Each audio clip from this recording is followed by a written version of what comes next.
அஸ்ஸலாமு அலைக்கும் வரஹ்மத்துல்லாஹி வபரகாத்துஹு. அன்பார்ந்தவர்களே, தொழுகையை முறிக்கும் காரியங்கள்.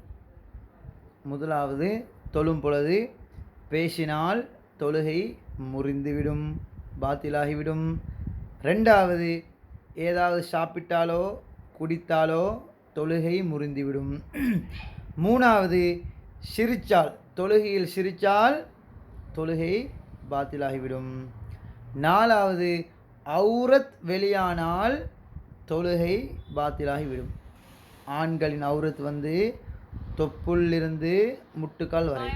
அப்படி என்றால் தொப்புள் ஃபுல்லாக மறையணும், முட்டுக்காலும் ஃபுல்லாக மறையணும். சிலவங்க தொழுகிறாங்க, தொப்புள் கீழே அவனோட கலசம் போகுது. டெனி முடிச்சு கொண்டு தொழுகிறாங்க, சுஜூத் போகும் பொழுது அவனோட கலசம் தொப்புள் கீழே ஆகுது. அப்படி ஆனால் தொழுகை பாத்திலாகிவிடும். அஞ்சாவது, கைபுலாவை விட்டும் அடிக்கடி திரும்புவது.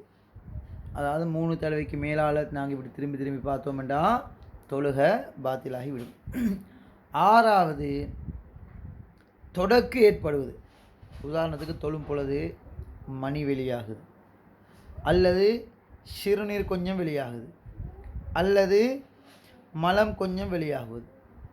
அப்படி ஏதாவது வெளியானால் தொழுகை முறிந்துவிடும்.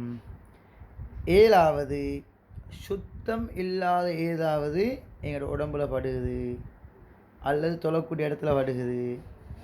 அப்படிப்பட்டால் தொழுகை முறிந்துவிடும். உதாரணத்துக்கு, நாங்கள் தொழுந்து கொண்டு இருக்கும் பொழுது ஒரு செத்த கொசி, அதில் வயிற்றில் புழுவெல்லாம் இருக்கும், அது அப்படி புழுகுது. நாங்கள் உடனே தட்டினோம்னு சொன்னால் தொழுகை கூடும். தொழுந்து முடிஞ்சு பார்க்குறோம், எங்களோட ஷாக்குக்குள்ளே ஒரு செத்த கொசி இருக்குது. அப்போ அது நஜீஸ். அதே போன்று செத்த கடியாங்கள், பூச்சிகள் இருக்குது, அது நஜீஸானது. அவைகள் இருந்தாலும் தொழுகை பாத்திலாகிவிடும். அதனால் இவைகளை ஷேர் பண்ணுங்கள்.